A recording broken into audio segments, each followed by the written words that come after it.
বাংলাদেশের ঐতিহ্যবাহী জেলা মাগুরা মোহাম্মদপুর থানার অন্তর্গত চালিমিয়া মাদ্রাসা প্রাঙ্গণ বাবুখালী হাফিজিয়া ও কওমি মাদ্রাসার উদ্যোগে 21তম বাৎসরিক ঐতিহাসিক তাফসীরুল কোরআন মাহফিলের স্বনামধন্য সভাপতি বিশিষ্ট ইসলামী চিন্তাবিদ শিক্ষাবিদ জনাব মাওলানা মতিউর রহমান, সম্মানিত পরিচালক হাফেজ মোহাম্মদ হাবিব হোসেন, এতক্ষণ যারা কথা বললেন ফরিদপুরের সন্তান হাফেজ কারি মাওলানা মাইনুল ইসলাম, মঞ্চে বসে আছেন বাংলাদেশ জামাতে ইসলামীর মাগুরা জেলা শাখার শ্রদ্ধাভাজন জেলা আমির, বসে আছেন আপনাদের মাগুরার কৃতি সন্তান বিশিষ্ট ইসলামিক চিন্তাবিদ আইনজীবী মুফাসসির কোরআন বড় ভাই জনাব মাওলানা জাহাঙ্গীর আলম,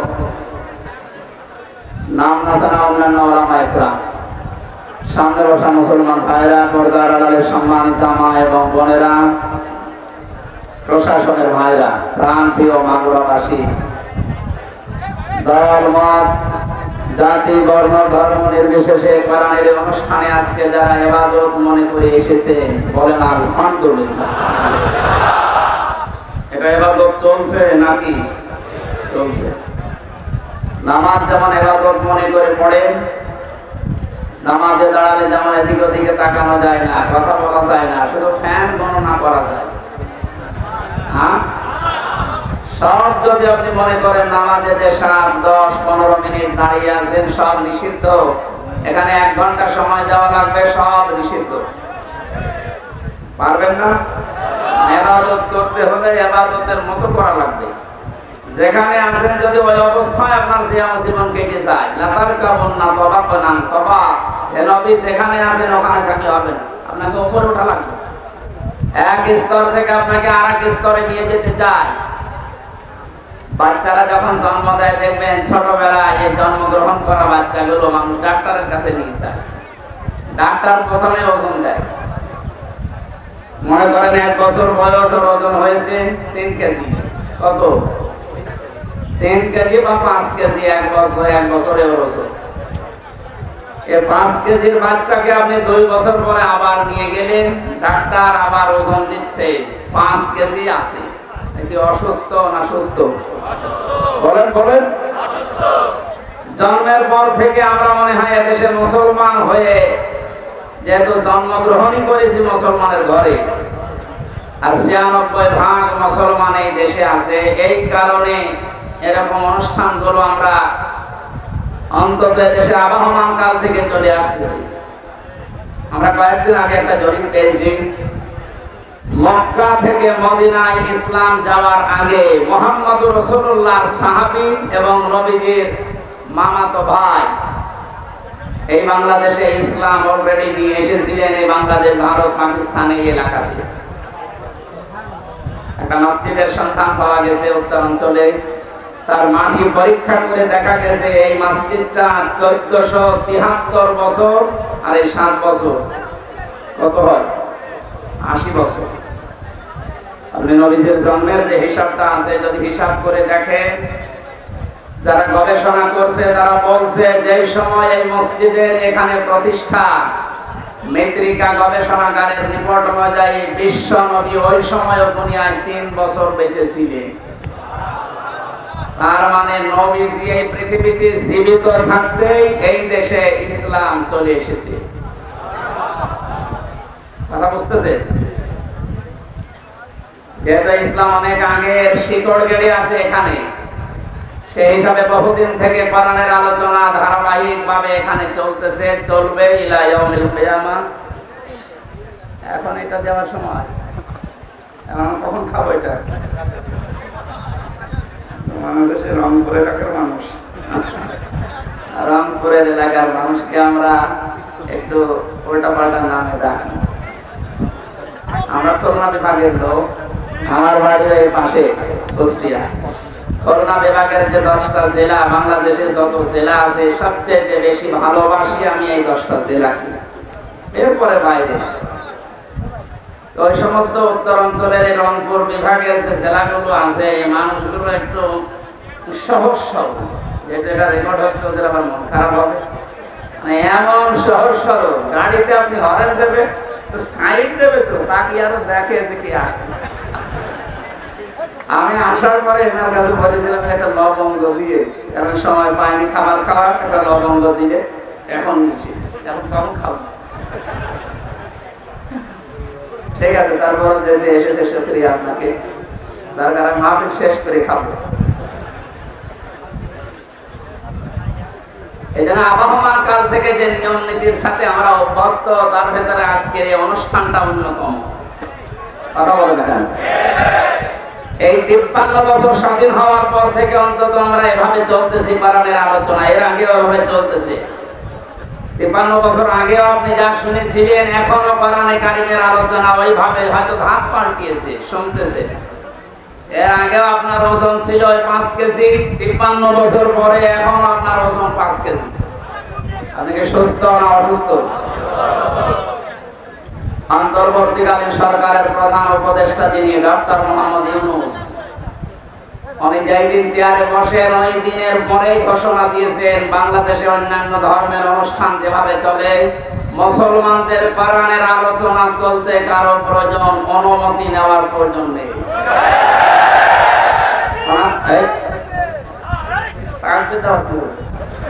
কথা বোঝেন, ওনার অনেক মতের সাথে আমার মতের মিল নেই, কিন্তু এই বিষয়টা এত ভালো লেগেছে, দোয়া করছি আল্লাহ এই কথাটার কারণে তার জীবনটা তুমি পরিচ্ছন্ন করবে। স্বাধীন এবং পরাধীন শুধু নাম সন্তান, বাস্তবে 15-16 বছরে আমরা যে অবস্থার সম্মুখীন হয়েছিলাম, একটা স্বাধীন জাতি দাবি করতাম চেতনা নিয়ে, অথচ আমরা ছিলাম পুরা পরাধীন। আপনাদের বানানো সংবিধান অনুযায়ী হলেও তো আমার বাড়ি কুষ্টিয়া, এখানে এসে কোরআনের দাওয়াত দেওয়া, সংবিধান অনুযায়ী কথা বলা আমার অধিকার ছিল না? যারা দিল না ওরা কি শুধু আমারে বাধা দিয়েছে না কোরআনকে? ডাইরেক্ট ইনডাইরেক্ট যদি কেউ কোরআনে বাধা দেয়, আল্লাহ কি করেন তার বাস্তব প্রমাণ 5 তারিখ থেকে আজকের 4 তারিখ পর্যন্ত। কে যেন একটা গান বানিয়েছে দেখলাম, কোথায় না আমি ওটা বললাম না, কোথায় সে কাওয়া কাকু, কোথায় গরম গরম কথা। এ সেলাইও সারা এরকম উল্টা পাল্টা ক্ষমতা গরম দেখিয়ে কোরআনের আলোচনাগুলো বন্ধ করে দিতে নির্দ্বিধায় ফতোয়া দেওয়া যায় আপনি কাফের। এটা তো আমি বানালাম। হ্যাঁ, অকাল আল্লাযীনা কাফারু লা তাসমাউ লিহাদাল কুরআন ওয়ালগাউ ফীহি লাআল্লাকুম তাগলিবুন। আল্লাহ পাক বলেন কাফেররা সিদ্ধান্ত নিয়েছিল এটা যে সব চলতে দাও, বাধা দিও না, কিন্তু কোরআনে বাধা দাও। সিদ্ধান্ত কাদের? আরো জোরে বলেন। 96% মুসলমান আমরা এই দেশে বাস করি। বাকি অন্যান্য জাতি যারা আছে তাদের ধর্মীয় অনুষ্ঠানগুলোতে বাধা দেওয়া দূরের কথা, আমরা দেখেছি আরো সাহায্য করা হতো। মুসলমানদের ভেতরেও যারা ইসলামকে ভিন্ন খাতে প্রবাহিত করার জন্য চেষ্টা চালিয়েছে বিভিন্ন নাম নিয়ে, তাদের অনুষ্ঠানগুলোতে কোনো বাধা আমি দেখিনি। বিশেষ করে পীর নামে, পীরতন্ত্রের নামে যে ইসলাম প্রচার করা হয়েছে এই দেশে, একটা বানানো ইসলাম, যেমন তাহিরি ভাই করেছিল, নজিবুল বশর ময়জ ভান্ডারি করেছিল, আবু সুফিয়ান আল কাদরি ভাই করেছিল। এই সমস্ত জায়গাতে আমি নিজে দেখেছি বাধা তো নেই। পাশে 5 কিলোমিটার দূরে তাফসীর মাহফিল, বাধা তো দিয়েছে, গ্রেফতারও করেছে। কোরআনের আয়াত অনুযায়ী বোঝা যাচ্ছে কোরআন যারা বাধা দেয় কোরআন প্রসারে কায়েমে, এরা কাফের। কারণ এই সিদ্ধান্তটা মুসলমানদের না, সিদ্ধান্ত কাফেরদের। কাদের বলে তো? এটা একটা মাসলা বলছে, কেউ যদি কাফেরকে কাফের মনে না করে সেও কাফের। যেখানে আমি 3টা বছরের ভেতরে সবচাইতে বেশি এই কথাটা মাওলানা মামুনুল হকের কাছে শুনেছি। উনি মাঝে মাঝে বলতেন, হামজা যদি বাইরে যেতে পারি কোন কাফেরের জানাজায় যাব না, কবরে যাব না। বললাম ভাই আপনি এই বিষয়টা নিয়ে তো বেশি কথা বলেন। দেখো কোরআনে কারিমে আল্লাহ জানিয়েছেন ওয়ালা তুসাল্লি আলা আহাদিন মিনহুম মাতা আবাদা ওয়ালা তাকুম আলা কবরি ইলা আখির আয়াত। সূরা তাওবা 84 নম্বর আয়াতের প্রথম অংশে আছে আল্লাহ পাক বলেন, হে নবী, এরা মারা গেলে এদের কবরের পাশে দাঁড়ানো দূরের কথা, এদের জানাজার নামাজ পড়া দূরের কথা, আপনি এর পাশ দিয়েও যাবেন না। যদিও তাকুম আলা কবরের ব্যাখ্যা দুইটা পেয়েছি তাফসিরে। কাফেরের কবরের পাশ দিয়েও হেঁটে যাবেন না এবং কবরের পাশে দাঁড়াবেন না, কারণ জায়গাটা গজবের। কিসে? কাফেরকে যেখানে মাটিতে রাখা হয় ওই জায়গাটা গজবের হয়ে যায়। এর প্রমাণ আবু জাহেলের কবর। বদরের ময়দান দেখতে গিয়েছিলাম, যিনি আমার সাথে ছিল ওই দেশের আমারে বলছে এই যে বিশাল কবরস্থান, এটা সাহাবীদের 14 জন সাহাবী শহীদ হয়েছিল, এখানে সবাই আছে। পাশে এই বিশাল খেজুর বাগান, এই পাশে একটা গর্তের মতো কুয়ার মতো দেখালো যে এই জায়গায় 14 জন কাফেরকে 70 জন কাফেরকে এক জায়গায় মাটি দেওয়া। আমার বলছে হুজুর এটা শয়তানের কবর। শয়তান মানে আবু জাহেলের। ওরে তার আদর করে এভাবে মাটি দেয়নি, ওরে লুব্ধ করে দিয়েছে। যে কথাগুলো আমাকে জানিয়েছে তার ভেতরে দুইটা গুরুত্বপূর্ণ। এক নম্বরে বলে হুজুর এখানে কিন্তু বহু পানি আসে, যে পাশে যে কুয়া, গ্যালন গ্যালন পানি উঠতেছে এখান থেকে। আশ্চর্যের বিষয়, এখানে পানি আসার পরও কোনো গাছ আজ পর্যন্ত জন্মায় না। পাশে দেখেন খেজুর বাগান, কিন্তু তাজা খেজুর ধরেছে। আমার কি মনে হয় ওকে আল্লাহ আপেল খাওয়াচ্ছেন? হ্যাঁ, কবরে আল্লাহ আগুন লাগিয়েছেন, এত হট এত গরম, এজন্য ওখানে কিছু জন্মই নেয় না, জায়গাটা গজবের জায়গা হয়ে গেছে। কাবা শরীফ তাওয়াফ করার পরে উপর দিয়ে ঘুরছিলাম, হঠাৎ দেখি আমার পেটে ব্যথা করছে। এক পুলিশকে ডাক দিয়ে বললাম, ভাই এতক্ষণ তো ভালোই ছিলাম, এখন আমার পেটে ব্যথা করছে, কি করব? আমার কাছে হাজি ওর হজ্জা দায়রা মিলা দোকান। ও হাজি, দেশ কোথায়? জি তুমি বাংলাদেশ। বাংলাদেশ থেকে এসেছি।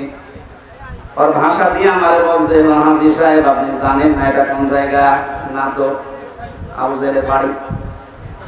আপনি এখনো পায়খানা না করে দাঁড়িয়ে আছেন, তাড়াতাড়ি যান। সত্যি কথা বলছি, কাজ সেরে এসে দেখে আমার পেটের ব্যথা ভালো হয়ে গেছে। আল্লাহ আমাকে জানাতে চেয়েছে, হামজা ওই সময় 4.5 লাখ করে টাকা লাগতো, এত টাকা খরচ করেছে এই দেশ থেকে আসলে এখানে আরে শয়তানের মুখে পায়খানা না করে চলে যাওয়া, তাড়াতাড়ি করো। এত ঘৃণিত, এত নিকৃষ্ট, এত অপমানজনক জায়গা, এই জায়গাকে আল্লাহ তুলনা দিয়েছে ইন্টারন্যাশনাল পায়খানা। এখন এই কথা বলে না কেন? 3টা কারণ পেয়েছি। 1 নম্বরে আবু জাহেল ছিল জুলুমকারী, জালেম। ও যে বহু এতিমের সম্পদ জুলুম করে আত্মসাৎ করে ফাঁকি দিয়ে খেয়েছে, তার জীবনী পড়লে পাবেন। 2 নম্বরে ছিল স্বৈরাচার। 3 নম্বরে মানুষটা পৃথিবীর সবচেয়ে শ্রেষ্ঠ মানুষ মুহাম্মদুর রাসূলুল্লাহকে কষ্ট দিয়েছে। এই 3টা কারণ পড়েছি আমি তাফসিরে। কোরআনে কারীম জানিয়েছে ওয়াল্লাযীনা ইয়াউযুনা রাসূলাল্লাহি লাহুম আযাবুন আযীম। সূরা তাওবা 60 নম্বর আয়াতের শেষের দিকে আছে, আল্লাহ পাক বলেন যে মানুষগুলো দুনিয়াতে আমার রাসূলকে কষ্ট দিচ্ছে, দেবে।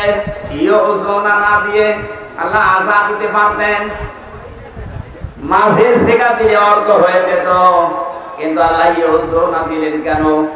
বর্তমান, ভবিষ্যৎ, প্রেজেন্ট, ফিউচার, 2টা কাল নিয়ে শব্দটা গঠন করা। তাফসীরে কাবীর আল্লামা ফখরুদ্দীন রাজি রাহমাতুল্লাহ আলাইহি ব্যাখ্যায় লিখেছেন, এরপর কথা বলুন, এদিকে তাকান। মুফাসসির বলেন আল্লাহ পাক ইউসুনা দেওয়ার পেছনে 7টা কারণ লিখেছে, আমি সবগুলো না বললেও একটা বলছি। তিনি যেহেতু কিয়ামত পর্যন্ত থাকবেন না, থাকবেন, উনি তো দুনিয়া থেকে বিদায় নিয়েছে, তাহলে ইউসুনা দেওয়ার কারণ কি? প্রথম কারণ লিখেছে কিয়ামত পর্যন্ত রাসূলুল্লাহ থাকবে না, কিন্তু রাসূলুল্লাহর ওয়ারিসরা থাকবে। বিশ্বনবীকে কষ্ট দিলে যেমন আযাবুন আলীম, এই ঘোষণা আছে, নবীর ওয়ারিসদেরকে কেউ যদি কষ্ট দেয় মাস্ট বি আল্লাহ ওই রকম আযাবই কিয়ামত পর্যন্ত পাঠাতেই থাকবে।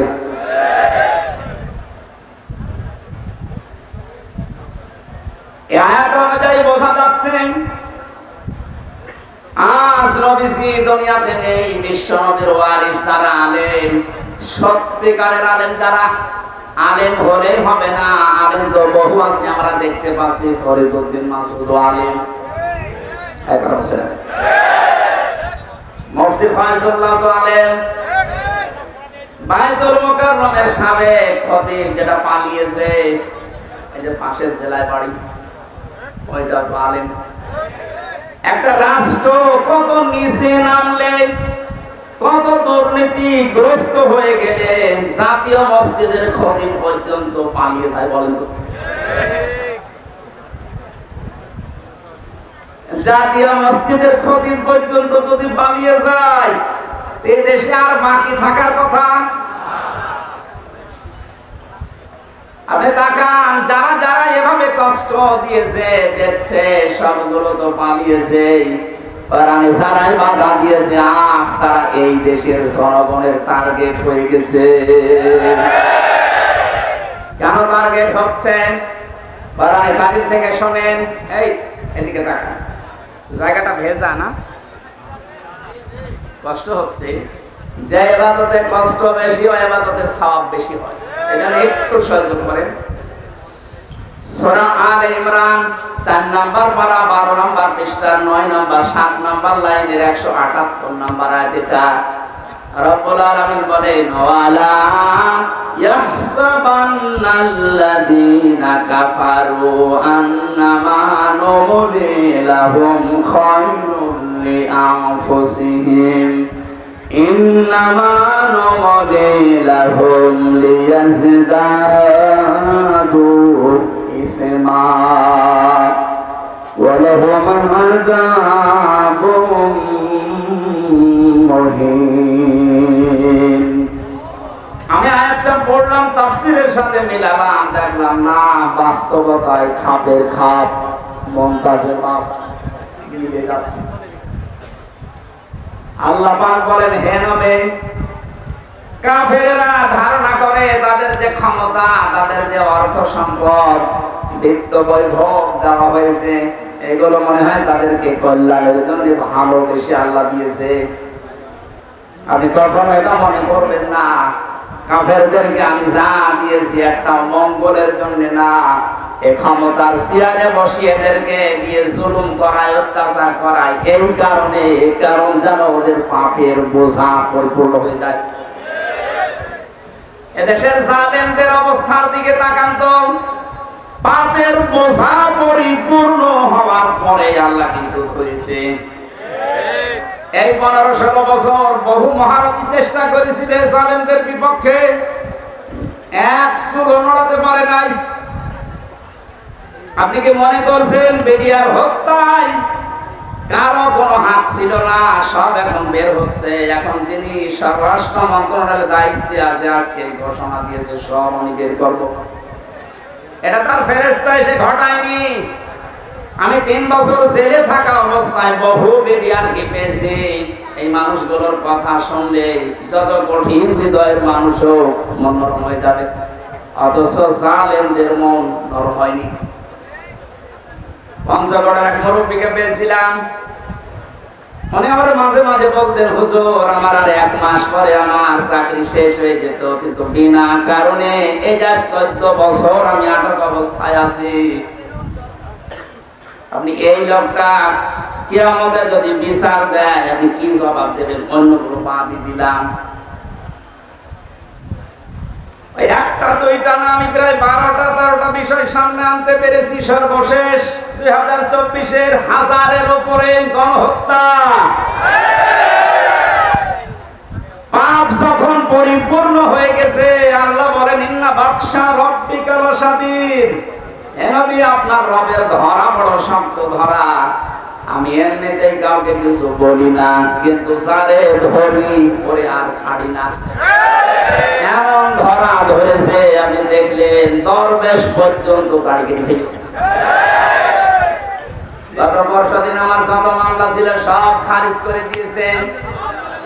আমি যখন আদালত থেকে বের হচ্ছিলাম, দেখলাম হাজি সেলিম, এর নামে হাজি লাগালে কোন হবে 5 সেলিম। হাওমাও করে ইজলাসে কাঁপতেছে। ওর যে অপকর্মের ফিরিস্তি এই 16 বছরে শয়তান এত অপরাধ করে নাই।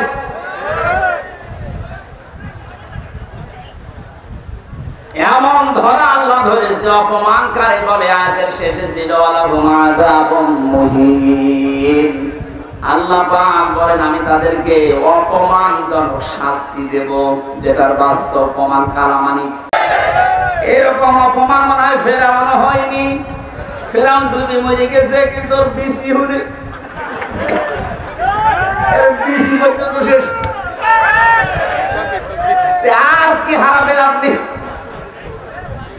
আমার বিসি না উড়ে ঘোড়া থেকে উড়ে গেল হয়তো। যতগুলো অপমান আমরা দেখতে পেলেন, এই যে হারুন আঙ্কেল 3 ইঞ্চি,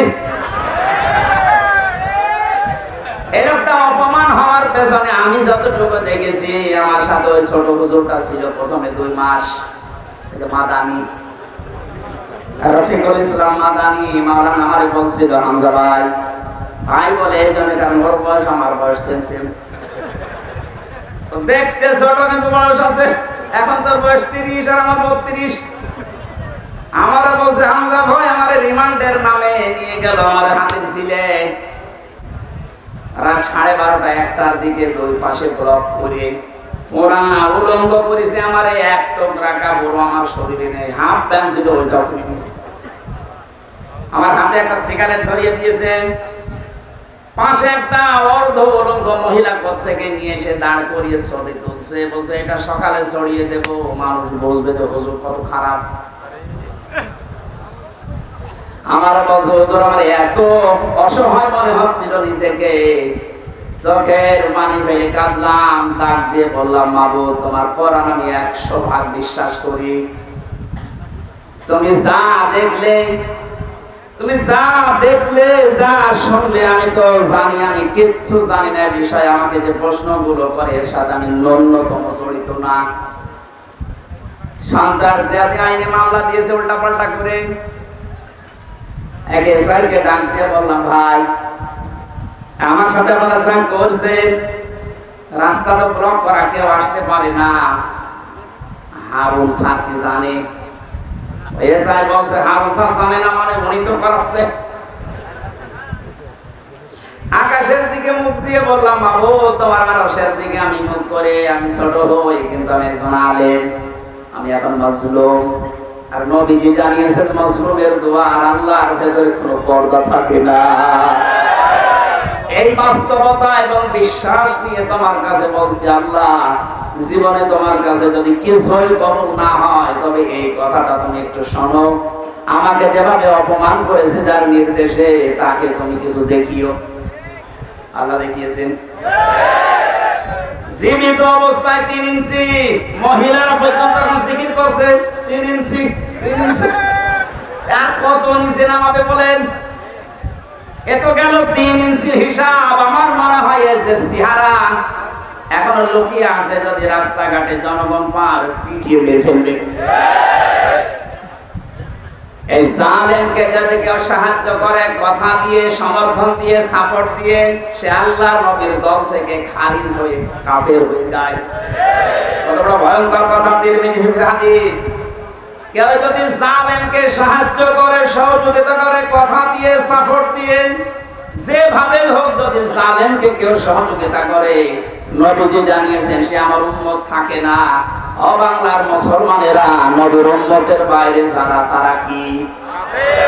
আরো জোরে নাম ধরা লাগবে। আর সুতরাং জুলুমের সাথে যারা জড়িত ছিলেন, বাংলাদেশ জামাত ইসলামের শ্রদ্ধাভাজন আমির ডাক্তার শফিকুর রহমান ঘোষণা দিয়েছেন, আমরা সাধারণভাবে আমাদের কোনো অভিযোগ নেই, আমাদের রাজনৈতিক দল হিসাবে যত জুলুমের শিকার মাফ করে দিলাম, কিন্তু ব্যক্তিগতভাবে যদি কেউ জুলুমের শিকার হয়ে থাকে আরো যদি প্রতিশোধ নিতে যায়, ওই পরিমাণ আমাদের পক্ষ থেকে বাধা নেই। সেই হিসাবে আমি যেহেতু ভিকটিম, আমরা মাটির নিচে রেখেছিল আয়না ঘর, শুধু আপনি নাম শুনেছেন, আর আমি ছিলাম ওখানে 3টা বছর আমাকে ফাঁসির কন্ডেম সেলের ভেতরে তালাবদ্ধ করে 24 ঘন্টা আটক রাখতো সিসি ক্যামেরা দিয়ে। কেউ যেন আমার সাথে কথাও না বলে, দেখাও না করে। এমনকি কারারক্ষী একটা একটু ভালো ছিল, সবাই তারা হোক না, 2-1 এসে যদি একটু সালাম দিত, ওই যে উপর থেকে ক্যামেরা লাগানো, ও চাকরি পর্যন্ত চলে যাবে, এইরকম সিস্টেম করেছিল। এত কড়া করে আপনি কেন করলেন?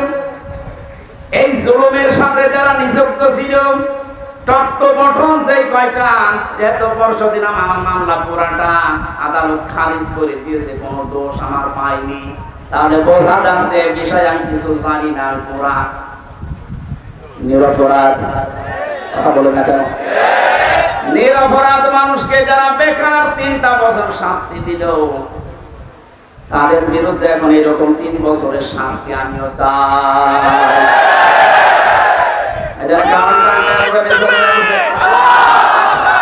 কাউন্টারিজমে যারা আছে, যে মনিরুল, আসাদুজ্জামান, ডিসি মান্নান, বাকিগুলোর নাম আমি নিলাম না, কারণ ওরা অত নিচে নামে নাই। আর একজন নেমেছিল আমার মামলার আইয়ুব মিজান। আমি কল দিয়েছিলাম যে মামলা তো সব শেষ হয়ে গেল, খারিজ করে দিয়েছে আদালত। বিচারপতি ওটা দেখে বসে কি দিয়ে বিচার করব, কোন মাল ম্যাটারিস নেই, যা সব বাদ। ওনারে বললাম, এতদিন পর্যন্ত ওনারে স্যার বলতাম, এখন দেখি আমার মোবাইল পেলে আমার উল্টা করে স্যার বলছে। হাওয়া করে কান্না কাটে, বলে কি করা লাগবে হুজুর বলেন, আমার কোনো দোষ নেই। দোষ নেই আমারে ধরার পরে আমার বাবার কাছ থেকে 10 লাখ টাকা খেয়েছিস, ওই টাকা ফেরত দিতে। সবচাইতে বড় বিষয়, যেহেতু আদালতের মাধ্যমে আমি নির্দোষ প্রমাণ হয়েছে, আমার কোনো দোষ নেই, 3টা বছর আমার জীবন থেকে যারা নষ্ট করেছেন, এর সাথে যারা জড়িত ছিলেন, তাদেরও জীবন থেকে আমি 3 বছর নষ্ট করতে চাই। এইটাই ন্যায় বিচার। এটা যদি আপনি না করেন, আগামীতে যারা আসবে এরকম হাজার হামজার নামে ওরা কারণে অকারণে মিথ্যা সত্য মিলিয়ে মামলা দিয়ে বছরের পর বছর আটক করে রাখবে। এই জন্য যে মানুষগুলো 5 বছর 7 বছর 10 বছর জেলে থাকার পরে কোনো দোষ পায় না, শেষে খালাস দিয়ে দেয়, এর সাথে যারা জড়িত মামলার আয়ু থেকে শুরু করে উপর পর্যন্ত প্রত্যেকের বিচারের আওতায় আনা লাগবে। কোন কারণে কিছুই পেলি না, ওর 10টা বছর নষ্ট করলি, তুই বড় জালেম। জালেমের কথা এই কারণে বলছি, এই কারণে শব্দটা শুনতে যত সহজ মনে হচ্ছে, বিষয়টা অত সহজ না। জালেম আল্লাহর কাছে এত ঘৃণিত, এত নিন্দিত, এত খারাপ, আল্লাহ নিজে বলেন আমি জালেমের বিরুদ্ধে নিজে বাদী হয়ে মামলা দেব। সূরা শুরা 42 নম্বর আয়াত, 25 নম্বর পারা 6 নম্বর পৃষ্ঠার 13 নম্বর লাইনে আছে, ইন্নামাস সাবিলু আলাল্লাযিনা ইয়াযলিমুনান নাস, ইলা আখির আয়াত। আল্লাহ পাক বলেন, অবশ্যই আমি আল্লাহ মামলা দেব। ওই আল্লাহ নিজে মামলা দায়ের করবেন, নিজে কেস করবে, নিজে অভিযোগ দায়ের করবেন ওই সমস্ত মানুষদের বিরুদ্ধে, ইয়াজলিমুনান নাস, যারা মানুষ হয়ে মানুষের উপরে জুলুম করেছেন। জালেম যারা, এটা রেকর্ড হচ্ছে, আপনিও শুনতেছেন, যেখানে লুকিয়ে আছেন কান খাড়া করে শোনেন। জালেম যারা, তাদের দুনিয়াও শেষ, আখিরাত শেষ। আপনার আর বাঁচার মতো কোনো লাইন নেই যতক্ষণ পর্যন্ত এই মাসলুমরা মাফ না করবে। আর আমার তো যতটুকু বাস্তবতায় ধারণা আমি দেখেছি, বাংলাদেশের 18 কোটি মানুষ যদি আপনাকে মাফ করে দেয়, আয়না ঘরের সাথে যারা জড়িত ছিলেন, ব্যারিস্টার আরমানের বউ আপনাকে মাফ করবে না।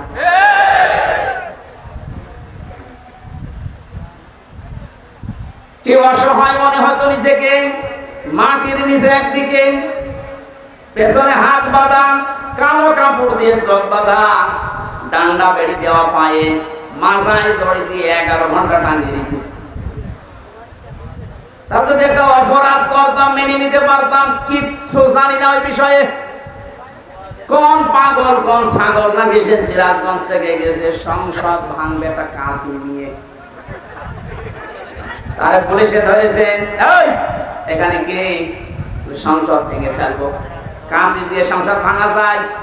বোম মারলে ওড়ে না, আর তুমি কাঁচি নিয়ে এসেছো। ও নাকি বলেছে যে আমি হুজুরের ওয়াজ শুনে উদ্বুদ্ধ হয়ে সংসদ ভাঙতে এসেছি। কোন হুজুর? আমি রামজা, ধরে নিয়ে আই। এই যে আমার অপরাধ। আমি বারবার বলার চেষ্টা করেছি 164-এ ম্যাজিস্ট্রেটের কাছে, স্যার আমার ওয়াজ আপনার মোবাইলও আছে, আপনি দেখেন তো আমি কোন ওয়াজ করলাম যে আমার ওয়াজ শুনে উদ্বুদ্ধ হয়ে সংসদ ভাঙতে গেল। আমার হাত বাঁধা, কিছু করার নেই। বিচার ব্যবস্থা কোথায় নামিয়েছেন আপনি?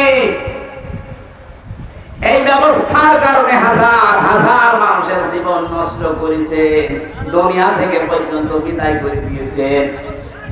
হাজী সেলিমের যে টর্চার সেল পুরান ঢাকায়, ওখানে নাকি মাটির নিচে যেখানে অত্যাচার করতো, ওখানে অনেক হাড় গোড় পাওয়া যাচ্ছে, তার মানে অনেক মানুষের মৃতদেহ আছে। শয়তান কালকে দেখলাম কাঁদতেছে এজলাসে, আমি কিছু জানি না, জানি না মানে ডিম দেওয়া দরকার। জালেমদের কোন ছাড় নেই, যারা এই জালেমদের সহযোগী ছিল একটাকেও যেন ক্ষমা করা না হয়। 1628 জন মানুষ দায়িত্বে ছিল, মেন জালেম যে তার পক্ষে ছিল 1628 জন চেয়ারধারী লোক, এদের একটারও বিচার না করে ছাড় দেওয়া যাবে না। যদি ছাড় দিয়ে দেন আগামীতে কিন্তু এই জুলুম আবার আসবে।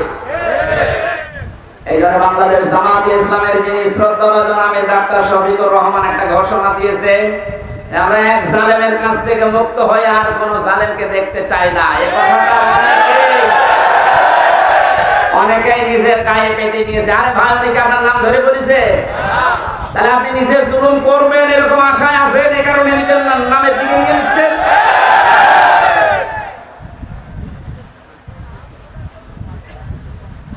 জীবিত ওলি দেখেননি জীবনে, মরা ওলি দেখেছে। বিভিন্ন গাছতলায় আস্তানায় শুয়ে আছে মরা ওলি মনে করে। জীবিত ওলি যদি কেউ বাংলাদেশে দেখতে চান, কোন দরবারে যাওয়ার দরকার নেই, ডাক্তার শফিকুর রহমানের দিকে তাকাবেন, ওটা টাটকা জিন্দা ওলি। আমি নিজে সাক্ষী দিচ্ছি, তার যে ইবাদতের মাত্রা, তার যে ইখলাস, দ্বীনের জন্য যে কুরবানি এবং আল্লাহর প্রতি তার যে তাওয়াক্কুল কোন পর্যায়ে আপনাদের মাথায় ধরবে না। আমি 4 দিন তার সাথে ছিলাম, দেখেছি আল্লাহ মানুষকে এরকম ধৈর্য দেয়।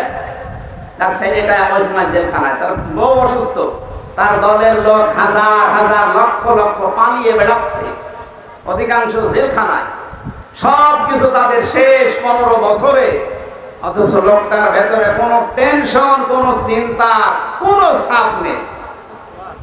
এত কষ্ট করে জেলখানায় থেকে হাজিরা দিয়ে যখন আদালত থেকে আসলো, বলতাম স্যার তো ঘুমিয়ে নেই, যে 12-13 ঘন্টা 15 ঘন্টা পর্যন্ত এত কষ্ট করে এসে কিছুক্ষণ তেলাওয়াত, কিছুক্ষণ জিকির, কিছুক্ষণ দরুদ শরীফ পড়ে কয়েক ঘন্টা ঘুমিয়ে, এরপরে দেখতাম তাহাজ্জুদের নামাজে যতটুকু পারে পড়ে, এরপরে অনেকে সেজদায় পড়ে যেত 30 মিনিট, 40 মিনিট, 50 মিনিট, 1 ঘন্টা, 1.5 ঘন্টা একটা সেজদায় কাঁদতে কাঁদতে মুরব্বি মানুষ, চোখের ভরু পর্যন্ত পাকা, দাড়ি পাকা, ভিজে ভিজে পানি পড়ছে সেজদায়। আপনি ওলি দেখতে চান, অধিকাংশ কোনো ফজরের নামাজ পড়ে না।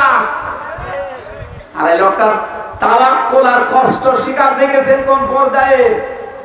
একদিন বলেছিলাম যে স্যার এখানে দুষ্ট কিছু মানুষ আছে, তারা মোবাইল নিয়ে এসে তাই চুরি করে। এটা রেকর্ড হচ্ছে তো, এই জন্য গোপন কথা বলা যাচ্ছে না। ভেতরে আবার ঝামেলা বেড়ে যাবে না, ওখানে সব ধরনের সিস্টেম করে মানুষ। কি করবে এখন? অসহায় তারা। বললাম যে আপনারা আমি ওইভাবে একটা ছোট মোবাইল নিয়ে এসে একটু বাড়িতে খোঁজ নেন। আমার বলছে হামজা কার খোঁজ নেব কেন? আপনার ছেলে ছেলে আপনার বউ অসুস্থ, আপনার দলের লোক সব পালিয়ে বেড়াচ্ছে। আমার যে কথা শুনিয়েছি আমার জীবন ভরে গেছে। আমার বলছে হামজা ধরা পড়ার সময় আমি নিজেই প্রস্তুতি নিয়েছিলাম, 24 ঘন্টায় আমি প্রস্তুতি নিয়ে থাকি কখন আমাদের ধরে নিয়ে যাবে। ধরে যখন নিয়ে এসেছে, আসার সময় আমি সব আমার আল্লাহর কুদরতি হাতে দিয়ে এসেছি। এই কঠিন পরিস্থিতিতে এই কথা মুখ দিয়ে বের হওয়া অত সহজ না, আপনি যত সহজ ভাবতেছেন। কোরআনে কারীম জানিয়েছে ইন্নাল্লাযীনা ক্বালু রাব্বুনাল্লাহ সুম্মা ইসতাকামু তাতানাজ্জালু আলাইহিমুল মালাঈকা আল্লা তাখাফু ওয়া লা তাহজানু। আল্লাহ পাক বলেন যারা এই কথা বলতে পারে আমার রব আল্লাহ, আর কথা বলার পরে সিঁড়িয়ে ছটিয়ে পড়ে না, টিকে থাকে, ইস্তেকামাত পয়দা করে দাঁড়িয়ে থাকে কথার উপরে, আল্লাহ তাদের পুরস্কার হিসাবে বিপদে আপদে ফেরেশতা নাযিল করে হলেও সাহায্য করে। ফেরেশতারা এসে কি বলে? আল্লাহ তাখাফু ওয়া লা তাহজানু, কোনো ভয় নেই, কোনো টেনশন নেই। এই যে কিসের ভয়, কিসের টেনশন? এই কঠিন বিপদে পড়ার কারণে হয়তো মানুষের মনের ভেতরে ধারণা আসতে পারে, এই ভয় তৈরি হতে পারে যে আমার ছেলেটাও জেলখানায় বিনা কারণে, আমার স্ত্রী ওদিকে হাসপাতালের বেডে মৃত্যুর সাথে লড়ছে, আমার দলের হাজার সহকর্মী তারা পালিয়ে বেড়াচ্ছে, জেলখানায় তারা ভর্তি, কি হবে এদের? আল্লাহ বলেন ফেরেশতাকে দিয়ে আমি যেন ওর কানের কাছে মুখ নিয়ে বলাই, বল কোনো ভয় নেই, কোনো চিন্তা নেই, সবগুলো আল্লাহ দেখবে। বাস্তবে আয়াতটা আমি ওনার সাথে 100 ভাগ মিলাতে পেরেছি। অথচ কোন আলেমকে পর্যন্ত দেখেছি হাও হাও করে কাঁদতো বাইরের পরিবেশের কথা চিন্তা করে। অনিহত মানুষ কান্নাকাটি তো বাইরের পরিবেশের জন্য দূরের কথা, চিন্তার কোন ছাপও এই চেহারার ভেতরে আমি পাইনি। কোরআনের সাথে যে লোকটার জীবন মিলে যায়, হাদিসের পাতার সাথে যার জীবন মিলে যায়, সে ওলি। এক কথা বলুন, এই জন্য জালেম যারা তাদের দুনিয়া শেষ, আখিরাতে তো আপনি আল্লাহর মামলার আসামি হয়ে বসে আছেন। যিনি বিচার করবেন, যিনি রায় দেবেন, তিনি যদি মামলার বাদী হয়, কে দাঁড়াবে আপনার পক্ষে?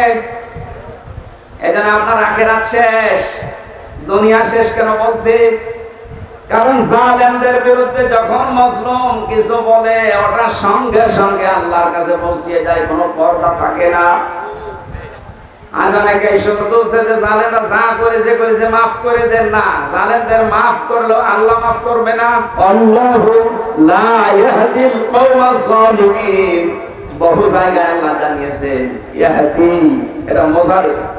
যারা গ্রামার বসে জিজ্ঞাসা করেন বর্তমান ভবিষ্যৎ, প্রেজেন্ট ফিউচার, আল্লাহ বলেন জালেমদেরকে আমি পথ দেখাই না, হেদায়েত দেই না, দেব না। আল্লাহ বলছেন আমি দিচ্ছি না, দেব না, আমি দোয়া করে করবো কি?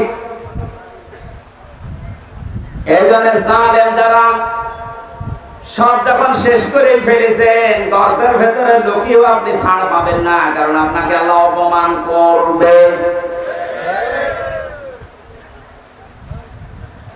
এদেশে যারা বাধা দিয়েছিলেন তারা কই আজকে আসেন তো বাধা দিতেন?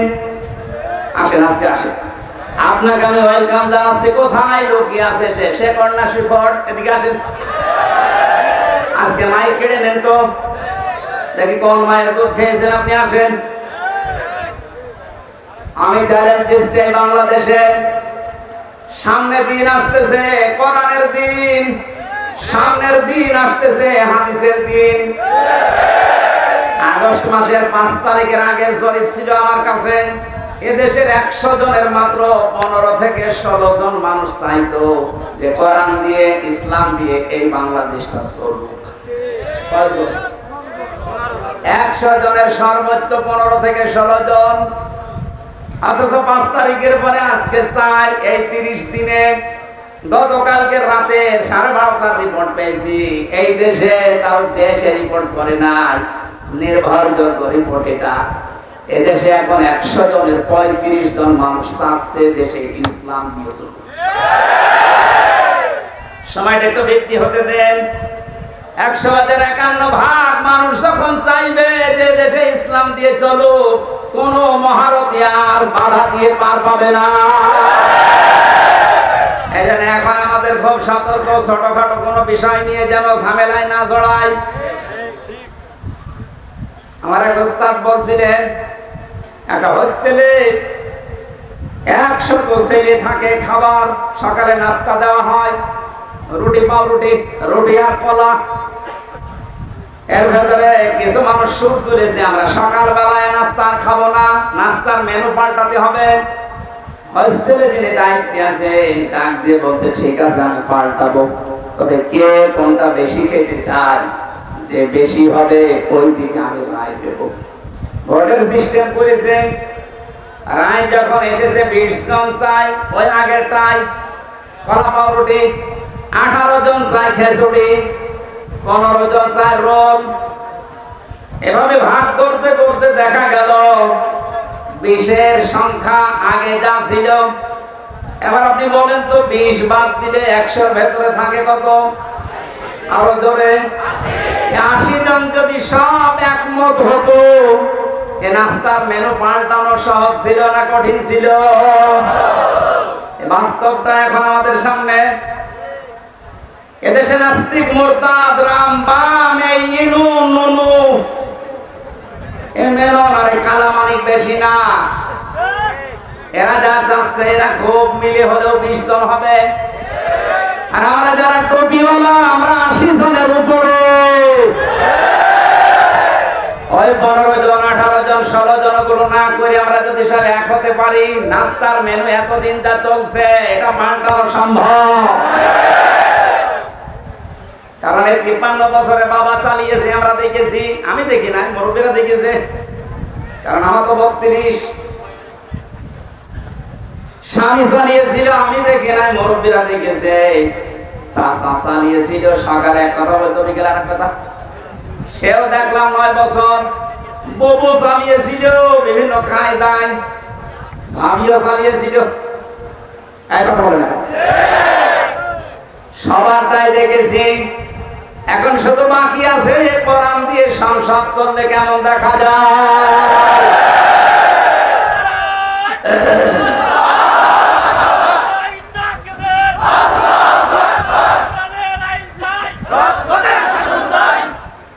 কারা কারা চান আল্লাহর এই কোরআন দিয়ে বাংলাদেশের এই সংসদ চলুক? দেখে লিল্লাহি তাকবীর।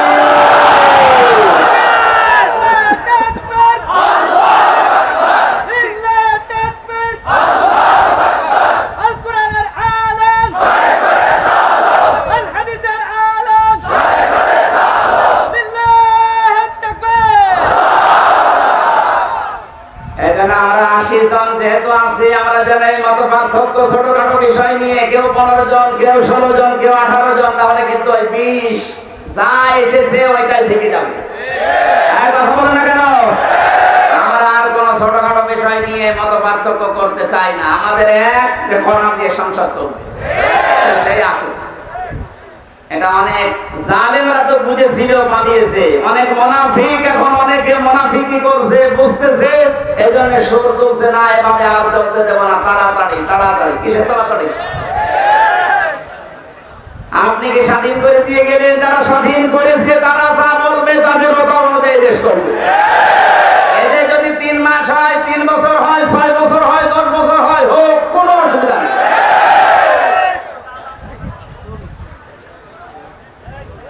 কি অবস্থায় ছিলেন আপনি টের পাচ্ছেন না? কয়েকদিন আগে বাংলাদেশ জামাত ইসলামী কুষ্টিয়া জেলা শাখার উদ্যোগে 500 আলেমকে ডাক দিয়েছিল, সব ঘরনা। 3.5 ঘন্টা আলোচনা হয়েছে, কোন বাধা নেই, যে যার মতো কোরআন হাদিস দিয়ে বলেছে। আপনি বলেন তো, আগস্টের 5 তারিখের আগে 500 না 5 জন আলেম এক জায়গায় হলে টিকে থাকতে পারতো? কোথায় ছিলেন আর কোথায় এসেছেন? মুনাফিকি করা বাদ দেন। জীবন যারা দিয়ে গেল, আজ ওদের বিরুদ্ধে অনেকে ফতোয়া তুলছে। বৈষম্য বিরোধী ছাত্র আন্দোলনে যারা শহীদ হয়েছে, এরা নাকি শহীদ না, বুক পেতে আত্মহত্যা করেছে। শয়তানি করার জায়গা পাচ্ছ না? শহীদ যারা, এদেরকে যদি কেউ মুখ দিয়ে বলে যে না এরা শহীদ হয়নি, এটা পুরা কোরআনের বিরুদ্ধের কথা। সূরা বাকারা 154 নম্বর আয়াত, ওয়ালা তাকুলু লিমান ইউকতালু ফি সাবিলিল্লাহি আমওয়াত বাল আহইয়াউ ওয়ালাকিন লা তাশউরুন। সূরা বাকারার 154 নম্বর আয়াতে আছে, হে নবী, মুখ দিয়ে কোনদিন এই কথা যেন কেউ না বলে যারা মারা গেছে, না ওরা শহীদ হয়েছে, ওরা মারা গেছে, কথা বলবেন না। কারণ যারা শহীদ হয় ওরা জীবিত, কিন্তু তোমরা টের পাও না। তাই মানুষ যেহেতু মুখের পরে অন্তরে ধারণা করতে পারে, আল্লাহ ধারণার উপরে নোটিশ দিয়েছে, এই আলা তাহসাবান্নাল্লাযীনা কুতিলু ফি সাবিলিল্লাহি আমওয়াতা বাল আহইয়াউন ইনদা রাব্বিহিম ইরসাকুন। সূরা আলে ইমরান 169 নম্বর আয়াত। আল্লাহ পাক বলেন, মুখে তো বলবি না, ধারণাও করবি না যে যারা শহীদ হয়েছে ওরা মরে গেছে, না এই ধারণা করা জায়েজ নেই, হারাম। কেন? বালা হইয়া ওরা জীবিত। ওরা কি জীবিত? আরো জোরে বলেন, ইনদা রাব্বিহিম ইরসাকুন, তারা আল্লাহর কাছে রিজিক পাচ্ছে। আমি কয়েকদিন আগে গিয়েছিলাম শহীদ আবু সাঈদ রংপুরে কবর জিয়ারতে এবং বাড়ি দেখতে। ওর বাবা এসে আসার পরে জিজ্ঞাসা করলাম, ছেলে মেয়ে কয়টা? 6টা ছেলে, এটাই ছোট ছিল।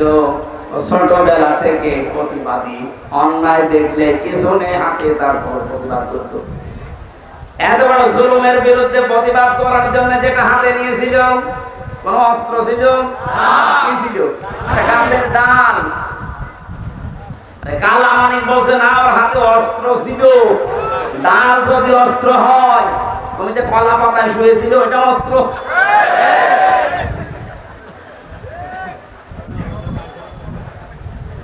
সাধ্য মতো যতটুকু আছে আমার সমর্থন, বাবার হাতে কিছু দিয়ে আসলাম।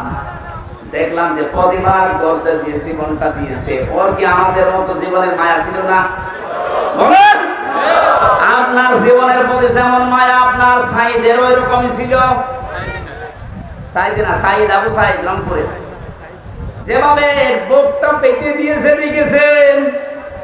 আল্লাহ যেহেতু জানিয়েছে শহীদরা আমি আল্লাহর কাছে খাবার খাই, আর খাবার খেলে রক্ত গোশত চর্বি তৈরি হয় না, কিয়ামতে সাঈদ যখন উঠবে ঠিক ওইভাবে উঠবে।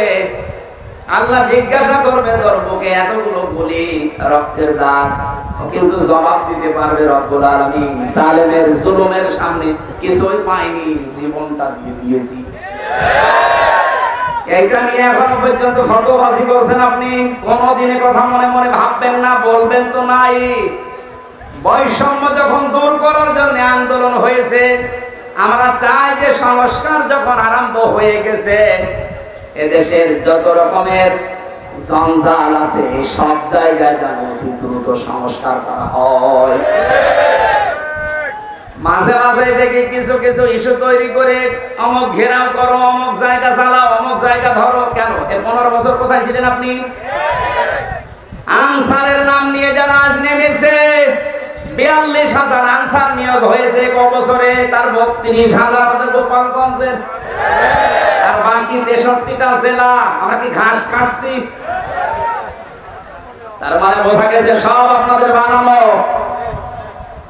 হিন্দুদের দিয়ে আপনারা চালাতে চেয়েছিলেন বিশৃঙ্খলা তৈরি করে পৃথিবীর মানুষকে দেখাতে, হালে পানি নেয়নি। কারণ এই দেশে সংখ্যালঘু সংখ্যাগুরু বলে কিচ্ছু নেই, এগুলো সব ওই জালেমদের বানানো। ডাক্তার শফিকুর রহমান ঘোষণা দিয়েছে বাংলাদেশে কোনো সংখ্যালঘু সংখ্যাগুরু নেই, এদেশে যে জন্ম নিয়েছে সেই এই দেশের বৈধ নাগরিক। কিসের সংখ্যালঘু, কিসের সংখ্যাগুরু? এই কথা বলে জালেমরা ওদের মন থেকে এই দেশের ইসলামপন্থী মানুষদের ঘৃণা জন্মিয়েছে। ওদের দিয়ে যখন শুরু করেছিল হালে পানি নেয়নি, তারপর শুরু করেছে আনসার দিয়ে। আরে ভাই, পুলিশ দিয়ে যদি দেশটা চলতে পারে, আনসার ছাড়া চলবে একা নয়।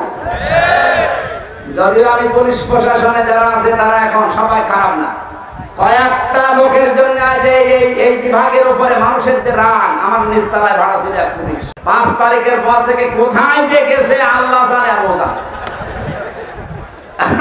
14 জন মারা গেছে আমার বাড়ির সামনে, পুলিশ এইভাবে অস্ত্র ঠেকিয়ে বেরিয়েছে।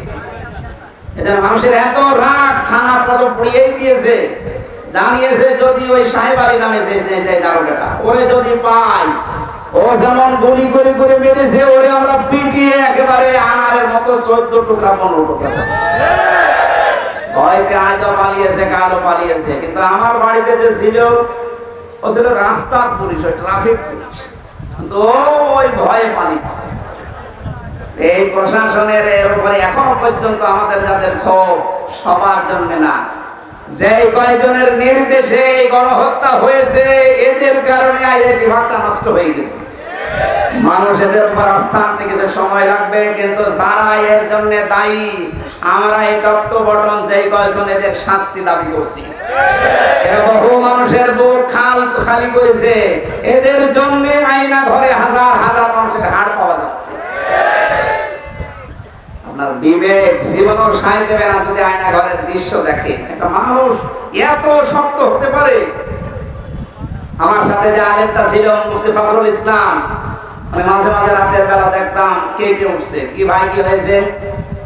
ভাই, আমার ওই আয়না ঘরের কথা মনে হয় মাঝে মাঝে।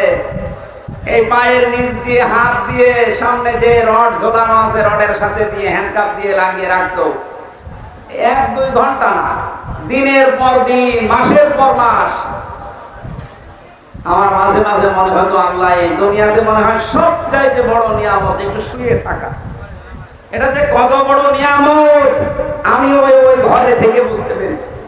টয়লেট করার জন্য মানুষ মাত্র 1.5 মিনিট সময় দিত, খাবার খেতে দিত কয়েক মিনিট, তাও খাবার নাকি মনে হচ্ছে কে মাখিয়ে দিয়েছে।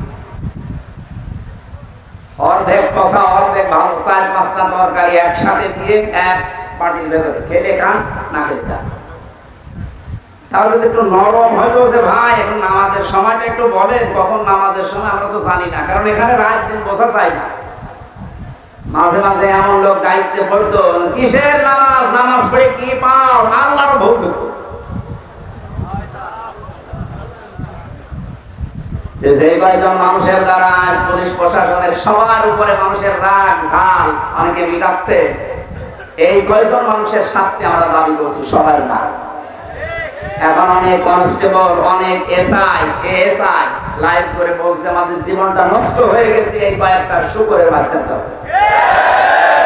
যাদের নাম বলছে আজকের লাইভ দেখলাম, বেনজিরের নাম বলছে, এই আব্দুল্লাহ মামুনের নাম বলছে, বাকি শহীদ বলছে ধরা পড়েছে, 8 দিনের রিমান্ড দিয়েছে। আমার মনে হয় আমার সাথে রিমান্ডে যে আচরণ করেছে ওর সাথেও করা হোক। এদের নির্দেশে হাজার হাজার মানুষ, 1000-এর উপর মানুষ বাংলাদেশে মারা গেছে এই 24 তারিখ, 14 তারিখ, 5 তারিখের আগ পর্যন্ত। আপনি টের পাচ্ছেন কোথায়? আর এখনো পর্যন্ত অনেকে জালেমের প্রশংসা করছে যে কি করেছে টের পাচ্ছেন না। চলেন আপনারা নিয়ে যায়, 10 দিন থাকেন আপনার ঘরের ভেতরে। অনেকে না বুঝে আবার এই দেশ থেকে এখনো পর্যন্ত বুকে সাহস পাচ্ছে, ভিডিও কলে কথা বলছে, আপা ঘাবড়াবেন না, আপনি ঘাবড়ালে আমার নরম হয়ে যায়, আপনি আবারও শক্ত হতে যাচ্ছেন। ইনোরে যেভাবে কিক মেরেছে, আপনি যদি এখনো শক্ত হতে চান, আপনার ভাগ্য এরকম কিক আছে না। জালেমরা আর মাথা উঁচুতে দাঁড়াতে পারবে না এই দেশে, কারণ কোরআনের ঘোষণা হচ্ছে জালেমরা অতি শীঘ্রই তাদের জুলুমের জন্য কাঁদবে। কালকে আমি হাওয়াও করে কাঁদতে দেখলাম, হাতে বাঁধছে লিখে। এদের কোন মানুষ জুলুম করবেন না, খুব মারাত্মক অপরাধ এটা। এর চাইতে বড় অপরাধ আর দুনিয়ায় নেই, তার দুনিয়াও শেষ, আখিরাতও শেষ। আল্লাহ আমাদেরকে যেন কোনো জুলুম করা থেকে বাঁচান, সে পারিবারিক জীবনের জুলুম হোক, সামাজিক জীবনের জুলুম হোক, রাজনৈতিক জীবনের জুলুম হোক, সব জুলুম থেকে আল্লাহ আমাদের রক্ষা করেন, বলেন আমিন। দরুদ ও সালাম পাঠের মাধ্যমে আজকের তেলাওয়াতকৃত আয়াত সূরা মারিজ কয়েকটা আয়াত পড়েছি। আমার আলোচনার বিষয় হচ্ছে মুক্তিপণ। আমার বাবাকে যেমন মুক্তিপণ নিতে চেয়েছিল 10 লাখ দেন, নয়তো 50টা মামলা দেব, এরকম মুক্তিপণ সামনে আসতেছে। কোরআনে কারীম জানাচ্ছে, ও বাংলার মানুষেরা কান খাড়া করে শোনো, ওয়ালা ইয়াসালু হামিমুন হামিমা ইউবাসসিরুনাহুম ইয়াবাতুল মুজরিমু লাউ ইয়াফতাদি মিন আযাবি ইয়াউমিন বিবানি। এই কারা চলে যাচ্ছে, কারা ওসবের জন্য গেলে যান, বাকি ভালো লাগছে না এই মনে করে যদি কেউ কোরআনের আলোচনা ছেড়ে চলে যান, আপনি দাঁত কানের ভেজাল মুনাফিক। এই জন্য প্রসব পায়খানার জন্য যান, বাকি জন্য যাবেন যান, সেখানে কষ্ট হচ্ছে বেকার জায়গা। তো আল্লাহ পাক বলেন, কোন শহীদ শহীদের পরিচয় দিতে চাইবে না, যদিও তাদেরকে সম্মুখে হাজির করা হবে, বন্ধু বন্ধুর পরিচয় দেবে না। এমনকি অনেক মানুষ আছে নিজের অপরাধ থাকতে মুক্তিপণ হিসাবে বাঁচার জন্য নিজের সন্তান পর্যন্ত আল্লাহর কাছে বলবে, আল্লাহ মুক্তিপণ হিসাবে দিয়ে দিলাম, বলেন নাউজুবিল্লাহ। আয়াতটা পড়ার পরে আমার ছোট মেয়েটা, এই যে ফারিহা জান্নাতের সাথে আমি মিলিয়েছিলাম, আল্লাহ বললেন সন্তান পর্যন্ত মানুষ দিতে চাইবেন, অথচ আল্লাহ রাসূলের পরে এই পৃথিবীতে সবচেয়ে বেশি মহব্বত ভালোবাসা আমার এই ফারিহার উপরে। এত ভালোবাসা জেলখানায় থাকার পর বেশি বেড়ে গেছে, কারণ ওরা আমি 1 বছর রেখে গিয়েছিলাম, এখন 4 বছর বয়স ওর। এত ভালোবাসা জন্মিয়েছে, ওরে চোখে আড়াই করলে বারবার মোবাইলে আমি দেখে নেই, অথচ আল্লাহ বলছে ফারিহাকে হামজা কিয়ামতে আল্লাহর কাছে বলবে, আল্লাহ এইটাও দিয়ে দিলাম, আমাকে ছাড় দেন। সাহিবাতিহি ওয়া আখি, মানুষ তার নিজের স্ত্রীকে নিজের ভাইকে বলবে, আল্লাহ এগুলো দিয়ে দিলাম। অফাসিলাতিহিল্লাতি তুবি, নিজের জ্ঞাতি গোষ্ঠী, নিজের দলের লোক, রাজনৈতিক আশ্রয় যারা, সামাজিক আশ্রয় যারা, পারিবারিক আশ্রয় যারা তাকে দিত, এই গোষ্ঠীর লোক পর্যন্ত মানুষ বলবে, আল্লাহ সব দিয়ে দিলাম। ওমান ফিল আরদি জামিআ, দুনিয়ায় যত সম্পদের মালিক ছিলাম সব আমি দিয়ে দিলাম, আমারে আপনি বাঁচান। এ কথা মানুষ বলবে, এ সাক্ষী দিচ্ছে কে বলেন তো? আরো জোরে বলেন। একটা কালকে আমি আরো বেশি বিশ্বাস করে ফেলেছি, এখনো বিশ্বাস ছিল আগেও। এই পাজি সেলিমের যে কান্নাকাটি হাওমাও করে জলের সামনে যা করছিল, আমার মনে হচ্ছিল যদি ও বলতে পারতো, কথা তো বলতে পারে না, নৌকা বলতে গেলে হৌকা বলে, মুখ দিয়ে কথা এরকম বের হয় না। যদি কথা ভালোভাবে বলতে পারতো তাহলে বলতো, জজ সাহেব আমার যত সম্পদ আছে সব আমি দিয়ে দিলাম, আমার এই মামলা থেকে মুক্তি দেন। কিয়ামতের ময়দানে তো মানুষের বিরুদ্ধে মামলা হবে, কি হবে বলেন বলেন? এই মামলা থেকে, অভিযোগ থেকে অব্যাহতি পাওয়ার জন্য মানুষ নিজের সন্তান, স্ত্রী, ভাই, জ্ঞাতি গোষ্ঠী, সম্পদাদি সব দিতে চাইবে, বিনিময়ে চাইবে যে আমার মুক্তি দেন। আল্লাহ বলেন, কাল্লা ইন্নাহা লাযা, কখনো না, তোরা লাজাই দেব। ও মাগুরাবাসী, লাজা কি? এটা জাহান্নামের একটা দরজার নাম। জাহান্নামে একটা দরজা 7টা, তার 3 নাম্বার দরজার নাম হচ্ছে লাজা। এত ভয়ঙ্কর, এত কঠিন এই জায়গাটা, আল্লাহ নিজে পরিচয় দিচ্ছেন, এখানে প্রবেশ করার সঙ্গে সঙ্গে মানুষের সামনা খুশি যাবে। আমি কিছু ভয়ঙ্কর জায়গা দেখেছিলাম, রিমান্ড আমাকে নিয়েও গিয়েছিল, যে এই জায়গায় মানুষের নখ তোলা হয়, এখানে মানুষকে মেশিং এর ভেতরে দিয়ে পানির সাথে মিশিয়ে দেওয়া হয়, কিন্তু চামড়া সঙ্গে সঙ্গে খসে যায়, এরকম কোন জায়গা আমার নজরের সময় পড়েনি। অথচ আয়াত দ্বারা আল্লাহ জানিয়েছেন, নাযাআতাল লিশাওয়া, কি করেন মনাজাতের আগে দেওয়া যায় না? আরে ভাই যা করে আমি তো দেখেন যাবো তো যাই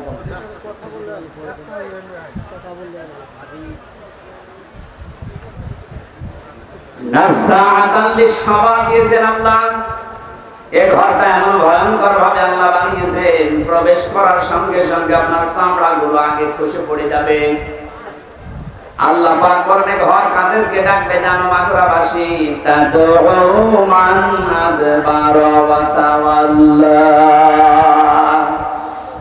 এই লাযা নামে জাহান্নামের দরজা দিয়ে আল্লাহ তাদেরকে প্রবেশ করাবে, আর দরজা তাদেরকে ডাকতে থাকবে যারা সত্যের আহ্বান শোনার পরে অহংকার করে ঘাড় ঘুরিয়ে এতবার করে চলে গেছে। আর বাংলাদেশে এই প্রকৃতির মানুষ বেশি। সত্যকে সত্য জানার পরে চোখে আঙ্গুল দিয়ে দেখানোর পরে অনেকে মানতে চায় না, বলে না এ আমার দলের লোক না, এ আমার বাবার মুরিদ না, আমি মানি না। এরকম কথা দেশে আছে না নেই? তাহলে এই দেশের মানুষের জন্য লাযা নামক যে জাহান্নামের দরজা, এখানে প্রবেশ করার সম্ভাবনায় বাংলাদেশে অনেক বেশি। যারা সত্যকে সত্য জানার পর অহংকার করে ঘাট ঘুরিয়ে নেন, যারা এতবার করেন যারা সম্পদ আদি জমা করে রাখে আর এগুলো সংরক্ষণ করা যায় কোন কায়দায়, সেই চিন্তা ভাবনায় মেতে থাকে। টাকা বাংলাদেশের দিকে টাকা রাখার জায়গা হয়নি, বানিয়েছে বেগমপাড়া। ও মনে করেছিল এটা আমার সংরক্ষিত থাকবে, জমা করার পদ্ধতি দেখেছেন। একটা প্রকল্প চালু করেছে, 10 কোটি টাকা, 2 কোটি খরচ করে 8 কোটি খায়। একবারে তো হয় না, 4-5 বার করে ওইটা করে। যেখানে 10 কোটি টাকা হলে হয়ে যাওয়ার কথা, সেখানে 32 কোটি টাকা লাগায়। এভাবে টাকা পয়সা এমন ভাবে ওরা জমা করে, জায়গা পায় না তখন বাইরের দেশে রাখে, সুইস ব্যাংকে রেখে আসে। এই চরিত্র যাদের ছিল, এই মানুষগুলোকে লাশা ডাকবে। কি হয়েছে আপনার সম্পদ দিয়ে? কি হয়েছে আপনার সম্মান দিয়ে? এখন যে অপমান আল্লাহ আপনাকে করেছে, আপনার সম্পদ কাজে আসছে না, আর সম্পদ গুলো বিপদের কারণ হয়ে দাঁড়িয়েছে। এখান থেকে আমাদের শিক্ষা নেওয়া দরকার, সামনে যারা এই পৃথিবীতে আসবে তারা যেন ওই রকম চরিত্রের না হয়। কথা বলেন ঠিক কিনা? কিন্তু যে মানুষগুলো দিনের জন্য জমা করেছিল, একদিকে দুনিয়া জমা করা, আরেকদিকে ইসলাম জমা করা, যে মানুষগুলো দিন জমা করেছিল, এই দেশে দিন প্রসারে দিন কায়েমে ভূমিকা রেখেছিল, তারাও তো জমা করেছিল। আল্লামা সাইদের নাম বলছে, আমি নিজে দেখেছিলাম তাকে 10টা দিন, আমি 10 মিনিট ছিলাম ওনার সাথে। মানুষটার যে আমল আখলাক আর যে হাসি, ওনাকে অনেকে বলছে মরে গেছে না, মরণ শহীদ হয়েছে, কারণ ওনাকে মেরে ফেলা হয়েছে। ওনার মুখের ওই হাসি প্রমাণ করে যে ওনাকে মেরে ফেলা হয়েছে। এর পেছনে আন্তর্জাতিক কিছু ষড়যন্ত্র আছে। যারা মেরেছেন যদি সত্যতা প্রমাণ করতে চান, ওই ডাক্তার মোস্তফা জামানকে নিয়ে আসেন। ওরে ডিম দেওয়া লাগবে না, শুধু ডিম দেখাবেন, সব বলে ফেলবেন।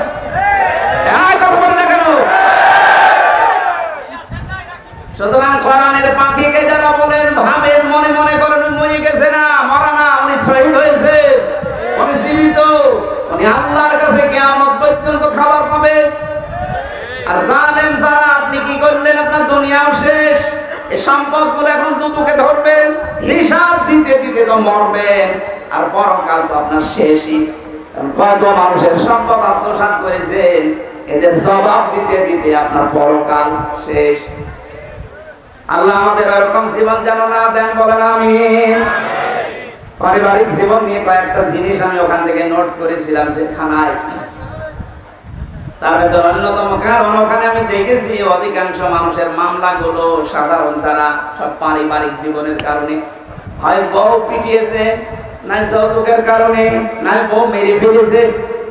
এখন যিনি জল্লাদ আছে কেন্দ্রীয় কারাগারে, যে ফাঁসি দেয়, আগে তো শাহজাহান জল্লাদ ছিল, এখন যে দায়িত্বে আছে ইলিয়াস, এরকম 17 বছর ছিল সৌদি আরবে। এরপরে এখন 22 বছর পর্যন্ত জেল। প্রথমে ফাঁসি ছিল, ওখান থেকে যাবজ্জীবন জেল। 30 বছর বয়সে না 35 বছর বয়সে যেন জেলখানায় ঢুকেছে। 35 আর 17 আর 22 কত হয়? আমার মাঝে মাঝে দেখা করতে এসে বলতো, হুজুর জীবনটা শেষ করে ফেলেছে মেয়ে লোকটার কারণে। বিয়ে করেছিলাম বড় আশা নিয়ে, বাড়িতে আসার পরে আমার মার সাথে কোনো মিল নেই, কিছু হলে ঠোকামুখি করে আর আমারে বলে আলাদা হওয়া লাগবে। মাকে আর আমার বোন ছিল, বোনকে কিছু দিলে ওর চোখ টাটায়। মা বোন যারা এসেছেন আপনাদের মন আপনি উদার করবেন। আপনার নিজের মা, নিজের ভাই, নিজের বোনের জন্য যদি আপনার স্বামী খরচ করে, আপনি আরো বাহবা দেন যে হ্যাঁ খুব ভালো মানুষ। আর স্বামীকে যে ছোটবেলা থেকে 25 বছর 30 বছর পর্যন্ত ওর পেছনে শ্রম দিল, ওই মা বাবা ভাই বোনের পেছনে একটু খরচ করলে আপনার চোখ টাটায়, আপনি মানুষ। নবীজি বলেন, কোন স্ত্রী যদি চায় যে তার স্বামী বেশি দিন বেঁচে থাক, তার হায়াত বেড়ে যাক, তার সম্পদ তার সম্মান দুনিয়ায় বেড়ে যাক, তাহলে সেই স্ত্রী যেন মাঝে মাঝে স্বামীকে বারবার অনুরোধ করে, স্বামী তুমি আর যাই করো অন্তত রক্তের সম্পর্কগুলো ঠিক রাখো। কিন্তু এরকম বউ এখন ঘরে ঘরে নেই। মা বোনেরা যারা এসেছেন, শুধু নামাজ পড়া, রোজা করা, কালো বোরকা পরা ইবাদত না, এটা পারিবারিক জীবনের ইবাদত। এই ইবাদতটা আজ বাংলাদেশের 100টার 98টা পরিবারে নেই। বেশি করে ফেললাম না? এটা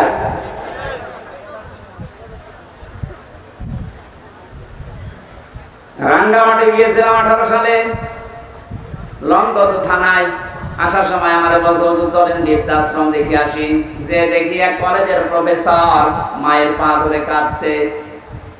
ডাক দিয়ে বললাম, স্যার কি হয়েছে? আমাকে পরিচয় করিয়ে দিলেন, নিজে এক কলেজের স্যার। মা পাকে ডাক দিচ্ছে, সন্তান আমি যখন মারা যাব তখন আমার মাথার উপরে ফ্যানটা তুই পাল্টিয়ে নতুন ফ্যান লাগিয়ে দিবি। সেটা প্রশ্ন করেছে, মা তুমি তো মরেই যাবা, তখন আবার ফ্যান কি হবে? মা বলে, বাবারে আজ 3 মাস আমি এখানে আসি, ফ্যানটা ঘোরে না। আমি কর্তৃপক্ষকে বলেছিলাম যে তুই টাকা পয়সা দিস না, এটা নিয়ে ওরা ফ্যানও লাগিয়ে দেয় না। আমার সাথে তুই যা করলি, আমার তো মনটাই গিয়ে বলছে তোর সন্তান কিছুদিন পরে তোর এখানে রেখে যাবে। তোর তো ফ্যান ছাড়া ঘুম হয় না, তুই তো গরম সহ্যই করতে পারিস না। তোর আগে থেকে সাবধান করলাম, আমি মারা যাওয়ার পরে তুই ফ্যানটা লাগাবি, না তো তুই কষ্ট পাবি। এই অবস্থায় দেখলাম ওর মা মরে গেল। হাও মাও করে কেটে বলছো, হুজুরের দোষ আমারে দেবেন না, একাই দোষ আমার বউ। আমার দুইটা বাচ্চা আছে, সব সময় আমার পেছনে লেগে থাকে আমার স্ত্রী যে এই বুড়িকে যদি বাড়ি রাখো তোমার ভাত আমি খাবো না। বাধ্য হয়ে আমি তালাকও দিতে পারি না আমার সন্তানের দিকে তাকিয়ে। শেষ পর্যন্ত মাকে আমি রেখে এসেছিলাম বৃদ্ধাশ্রমে। ছোটবেলায় আমার বাবা মারা গেছে, বহু কষ্ট স্বীকার করে আমাকে কলেজের প্রফেসর বানিয়েছিল আমার এই মা। কিন্তু স্ত্রীর ছোট মনের কারণে আমি আজকে তাদের বাড়িতে রাখতে পারি নাই। আজকে আদরে অনাদরে সেবা না পেয়ে শেষ পর্যন্ত মাটা আমার মারাই গেল। দুনিয়াতে নাম ধরে ডাকার মতো আমার আর কেউ নেই। মাগুরাবাসী মা বোন যারা এসেছেন, আপনাদের জন্য পারিবারিক জীবনের একটা কথাই বলছি। শুধুমাত্র ওই কলেজের প্রফেসর রাঙ্গামাটির উনি না, এখানে হাজারো মানুষ আমরা ঠিক ওই অবস্থায় পরিবারে আছি। মনটা একটু উদার করেন না কেন? একটু মনটা ছাড় দেন। কেউ তো থাকবেন না, 100 বছর পরে আমরা এখানে কেউ থাকবো না। নতুন মানুষ এই জায়গা চাষ করবে। কথা বলে না কেন? আমরা যেন ধরা না খায়া কেরাতে ওইরকম জীবন ওইরকম তৈরি করা দরকার আমাদের সবার। এই জন্য পারিবারিক জীবনে ওনার যা দেখলাম এই আছে, ওই লোকটার জীবন তো শেষ হয়ে গেল একটা মেয়ে লোকের কারণে। শেষ পর্যন্ত ঘ্যান দেখে একদিন একটা থাপ্পড় দিয়েছিলাম, ও ছাতা গেছে মরে। এই কারণে আমার এখন চা হচ্ছে বুঝছেন। বলেন তো যে লোকটা 35 বছরের ছেলে ঢুকেছে, 17 বছর সৌদি আরবে কাটিয়েছে, 22 বছর জেল খাটবে, ও বের হয়ে আর কি করবে? খুব বড় একটা না, সামান্য একটা পারিবারিক বিষয়ে। এই জন্য আমি নোট করেছিলাম যে বসে বসে যে পারিবারিক জীবনের দাম্পত্য কলহ এবং এর সমাধান কি করা যায়। যে এটা নিয়ে 100 জনের প্রায় 70 জন জেল খাটে। আমি লিখে এখন বাইরে এসে বই করেছি, ওইটা আপনার মেয়েকে বিয়ে দিয়ে আগে পড়াবেন, বউকে পড়ান, ফুফুকে, নিজের মাকে, বোনকে, এদেরকে পড়াবেন। আমার মনে হয় পরিবারে আল্লাহ শান্তি ফিরিয়ে দেওয়ার কাজ ওখানে লিখে দিয়েছি। কোন জায়গায় আছে আমি জানি না, আমার গাড়ি আছে, সাদা গাড়ি, ড্রাইভারের কাছ থেকে নিয়ে যাবেন। অন্তত মেয়েকে আগে পড়ান আর বউকে। আল্লাহ আমাদের তৌফিক দিন। আমাদের দিনের বেলা একটা অনুষ্ঠান ছিল, আর কালকেও ডবল অনুষ্ঠান আছে। জেল থেকে বের হয়ে স্বাভাবিক হতে পারছি না, কারণ ওরা তো খাওয়াইয়েছে, অত খাবার না, বেশি থাকার মতো। এই জন্য স্বাভাবিক হতে কণ্ঠ এবং শরীর সময় লাগবে। আগামীতে মাগুরাতে পরশুদিন 7 তারিখে, পরশুদিন কয় তারিখ? 6 তারিখ, 7 তারিখে, পরশুদিনের পরের দিন 7 তারিখে মাগুরা মাহফিল আছে আমার ওখানে, মনে হয় 3টা থেকে 5টা পর্যন্ত শ্রীপুর, মাগুরা শ্রীপুরে। ওখানে একটু যেয়ে আমরা কথা বলবো। আল্লাহুম্মা আমিন। লা ইলাহা ইল্লা আনতা সুবহানাক ইন্নী কুনতু মিনাজ জালিমিন। ও মাবুদ, বাইরের জীবনে যখন আমাকে ফিরিয়ে দিয়েছো, আমার কণ্ঠটা তুমি ছেড়ে দাও। কথা বললেই গলা ব্যথা হয়ে যায়, মুখে ব্যথা করে। আল্লাহ, সব কিছুর মালিক তুমি, আমার কণ্ঠটা তুমি রক্ষা দাও। কালামের কথাগুলো সহজ সরল ভাষায় বলার জন্য যে যোগ্যতা দরকার, এলিম দরকার, আমাকে তুমি দাও। রব্বি জিদনি ইলমা। আল্লাহ তাআলা এই মাহফিলের আয়োজন করতে গিয়ে যারা শ্রম দিল, এই যুবকদেরকে যে মা পেটে নিয়েছে, মায়ের পেট তুমি ধন্য করে দাও।